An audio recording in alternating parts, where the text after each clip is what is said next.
اور اس کے علاوہ یہ احتیاط اس میں یہ ہے کہ چہرے کو اوپر سے نیچے کی طرف ہی دھویا جائے۔ اگر نیچے سے اوپر کی طرف دھوئیں گے تو فقہ جعفریہ کے مطابق وہ وضو باطل ہو جائے گا۔ اوپر سے نیچے دھونا ہے، اور جب آپ نے پانی چہرے پہ ڈالنا ہے تو اوپر سے ہی نیچے پانی ڈالنا ہے۔ یہ نہیں کہ پانی نیچے ڈال لیا اور پھر اوپر سے نیچے ملنا شروع کر دیا، یا پانی درمیان میں ڈال لیا تو اوپر سے نیچے ملنا شروع کر دیا، بلکہ پانی بھی اوپر سے ہی ڈالیں، اوپر سے ہی پانی ڈالیں اور اوپر سے نیچے ملنا شروع کر دیں، اور اوپر سے نیچے ہی ملیں، نیچے سے اوپر کی طرف نہیں ملنا۔ اور اسی طرح سے کوہنیوں کو دھونا ہے تو پہلے دایاں ہاتھ دھونا ہے، تو اس کو یعنی کوہنی سے انگلیوں کے سروں تک دھونا چاہیے۔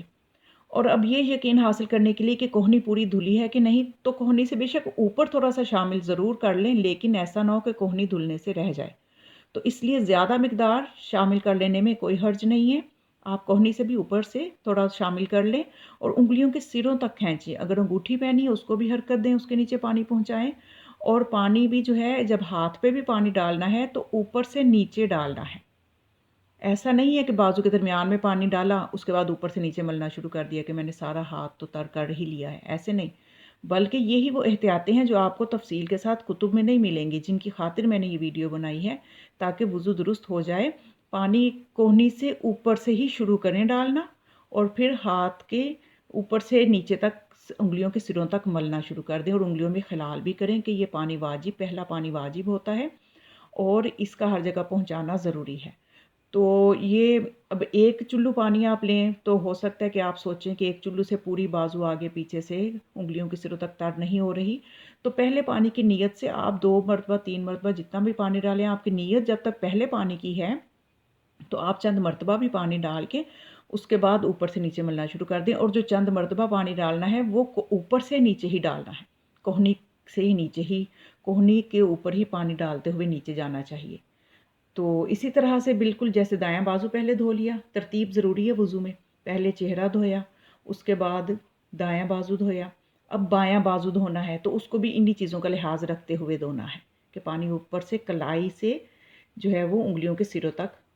پانی جو ہے اس کو ہاتھ ملنا ہے، اور پانی کو ہر جگہ پہنچانا ضروری ہے۔ پہلی دفعہ دھونا واجب ہے، دوسری دفعہ مستحب ہے، اور تیسری دفعہ دھونا فقہ جعفریہ میں حرام ہے، نہیں دھونا چاہیے۔ اور اب آتے ہیں مسح کی طرف۔ سر کے مسح جو ہے یہ عموماً لوگ سوچتے ہیں کہ شاید بالکل سینٹر سے ہی مانگ نکلی ہوگی تو ہم اسی پہ مسح کر سکتے ہیں، ایسا نہیں ہے، بلکہ پیشانی، انسان کی جتنی بھی پیشانی ہے، پیشانی کے ساتھ کا جو ملا ہوا حصہ ہے اس میں آپ کسی بھی جگہ مسح کر سکتے ہیں، یعنی اگر سینٹر سے تھوڑا دائیں بائیں بھی ہو جائے تو کوئی حرج نہیں ہے۔ آپ کو یہ پتہ ہے کہ یہ حصہ پیشانی سے ہی ملا ہوا ہے تو اس جگہ پہ مسح کر سکتے ہیں۔ مسح کی لمبائی کتنی ہونی چاہیے؟ درمیان والی جو اس کا جو احتیاط مستحب یہ ہے کہ طول میں 1 انگلی کی لمبائی کے لگ بھگ اس کی لمبائی ہو، اور عرض کتنا ہو اس مسح کا، 3 ملی ہوئی انگلیوں کے لگ بھگ جگہ پر مسح کیا جائے تو یہ احتیاط مستحب ہے۔ اور پھر اس کے بعد یہ ہے کہ سر کے مسح کے بعد وضو کے پانی کی اسی تری سے جو ہاتھوں پہ باقی ہو تو اس سے دونوں پاؤں کا مسح کیا جائے گا، نیا پانی نہیں لیا جائے گا۔ عموماً وضو کرتے ہوئے میں نے جو غلطی دیکھی ہے کہ وہ یہ کی جاتی ہے کہ نیا پانی لے کے مسح کرتے ہیں تو یہ وضو باطل ہو جاتا ہے۔ وہ جو ہاتھوں پہ آپ کی تری ہے اسی سے ہی آپ نے پہلے سر کا مسح کرنا ہے اور پھر پاؤں کا مسح کرنا ہے۔ تو پاؤں کا مسح کس مقدار میں ہونا چاہیے؟ تو احتیاط مستحب یہ ہے کہ دائیں پیر کا دائیں ہاتھ سے مسح کریں، اور پھر اس کے بعد بائیں پیر کا مسح بائیں ہاتھ سے کریں، اور پاؤں کا مسح عرض جتنا بھی ہو کافی ہے، لیکن بہتر یہ ہے کہ 3 ملی ہوئی انگلیوں کی چوڑائی کے برابر ہو، اور اس سے بھی بہتر یہ ہے کہ پاؤں کے پورے اوپر والے حصے کا مسح پوری ہتھیلی سے کیا جائے۔ اور کرنا کس طرح سے ہے، یہ یہاں پہ احتیاط ہے کہ بہت غلطی جو عموماً میں نے دیکھی ہے اس کو میں یہاں بیان کر دوں کہ لوگ انگلیوں کے ناخنوں کے اوپر ہاتھ رکھ کے تو ابھار کی طرف کھینچتے ہیں، جبکہ ایسا نہیں کرنا چاہیے۔ انگلیوں کے سروں کو شامل کریں مسح میں، یعنی ہاتھ انگلیوں کے سروں پہ رکھیں۔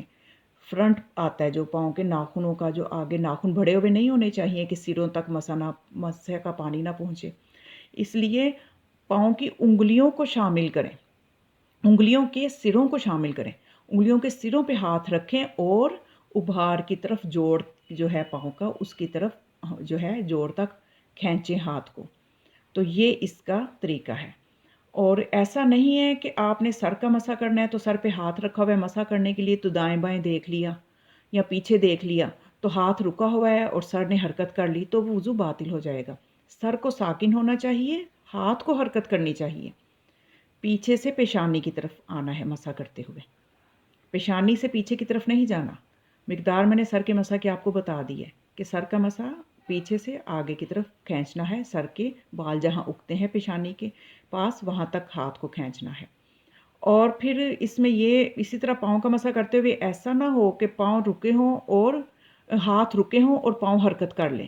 پاؤں کو ساکن ہونا چاہیے، ہاتھوں کو حرکت کرنی چاہیے، ہاتھ اس کے اوپر کھینچنا ہے۔ تو اگر کسی نے ہاتھ ساکن رکھا نیچے سے پاؤں کھینچ لیا تو مسح باطل ہو جائے گا۔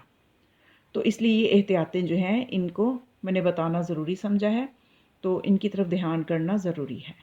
تو یہ وہ چند مسائل تھے، اور اس کے علاوہ بھی میں ڈسکرپشن میں بھی اپنی وضو کے بارے میں جو میں نے مانوی اثرات پہ ویڈیوز بنائی ہیں ان کے لنک پیسٹ کر دوں گی، وہ بھی ضرور دیکھیے گا۔ اور یہ علمی پیغام جو ہے اس کو آپ نے شیئر کرنا ہے دوسروں تک، اور میرے چینل کو ضرور سبسکرائب کریں، اور سمجھیے کہ یہ میرا چینل نہیں ہے، یہ امام زمانہ علیہ السلام کا چینل ہے،